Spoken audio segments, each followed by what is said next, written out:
In this video, we will discuss about the N-glycosylation in the mammalian cells.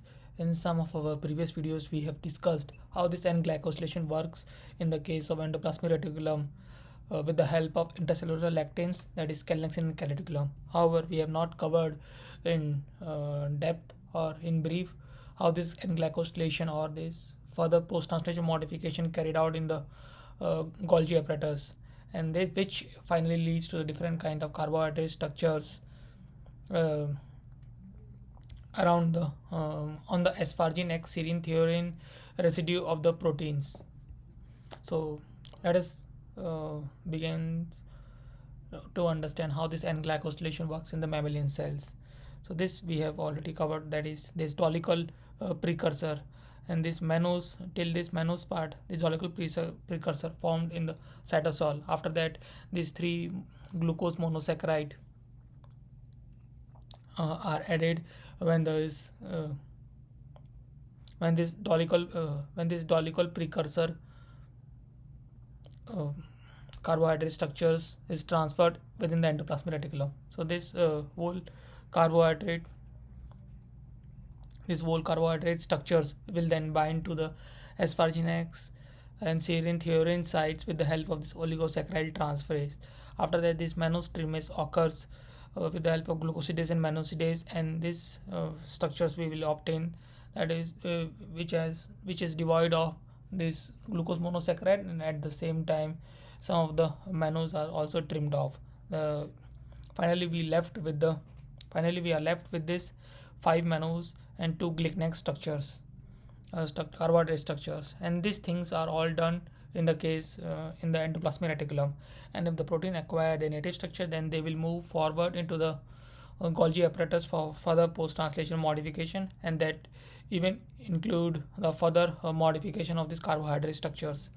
So one way this carbohydrate structures formed is follow this pathway, that is on the top side, and it begins with this addition of glycan with the help of this MGAT1, and then the enzymes, that is ST3-GAL1 and ST3-GAL enzymes, that leads to the addition of addition of this sialic acid, to this galactose. And I forgot to mention that from structure 4 to structure 5 is catalyzed by this enzyme, that is B4 galtase enzymes, that helps in the addition of galactose to these glycan structures. And after that, this ST3-GAL enzymes helps the addition of sialic acid to this galactose structures, and that leads to this final carbohydrate glycan structures. From the fourth step, there are two different pathways, one that I have already shown that goes towards 5 and 6, and the other pathways that leads to the trimming of these other mannose structures, and that gives us the structures that contains 3 mannose and 3 glycan in this arrangement. And after that, with the help of enzyme such as this FUT8 and MGAT2, that leads to the addition of additional glycan, and thereafter it also divides into two pathway. In one pathway, this leads to the addition of fucose to this glycan that is close to the asparagine X serine theorin site, or close to the residue, and this is catalyzed by this reaction MGAT3. And the other pathway involves, so this is not addition of fucose happens here with the help of MGAT3. MGAT catalyzes the reaction that leads to the addition of this glycan at this the middle mannose structure, and this fucose is added by this MGAT2. So MGAT2 does the two functions. It leads to the addition of fucose, and this FUT8 leads to the addition of fucose, and this MGAT2 leads to the addition of additional glycan, that is shown here.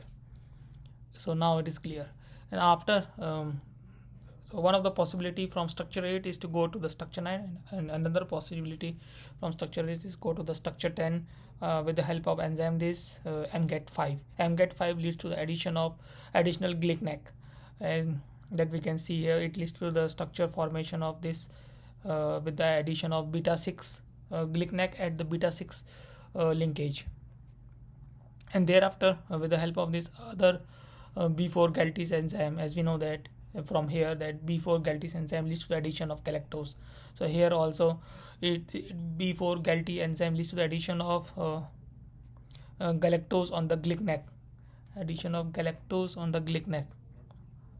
and thereafter this ST3-gal enzyme leads to the addition of sialic acid on the galactose, and this leads to this different structure, Glycan structure formations of this shown in the figure number 11 and also in the figure number 12.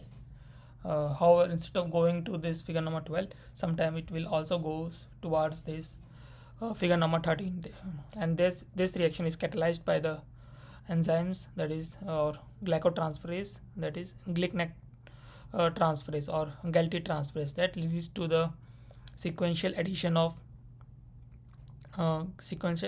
this glycneck and galactose, as the galactose transferase enzyme leads to the addition of galactose, and glycneck transferase enzyme leads to the addition of glycneck, and this leads to this kind of structure formations that is shown in the figure 13. And after that, the enzyme, that is FUT enzyme and ST3-gal enzyme, leads to the addition of additional fucoses and additional sialic acid. So fucose is added to the side of this glycneck, and sialic acid is added at the end of the galactose. So this 13 structures is been modified to this 14 structure with the help of FUT enzyme and ST3-gal enzymes. So this is just a brief overview why we see different kind of carbohydrate structures on the mammalian cells that belongs to the end-linked glycosylation. So this might clear some of the doubts that how this enzymatic glycotransferase reaction occurs within the mammalian cells. If you need to understand this N-glycosylation in details, you can go through the reference that has been provided in the description. That's all for this video. Thank you for your time.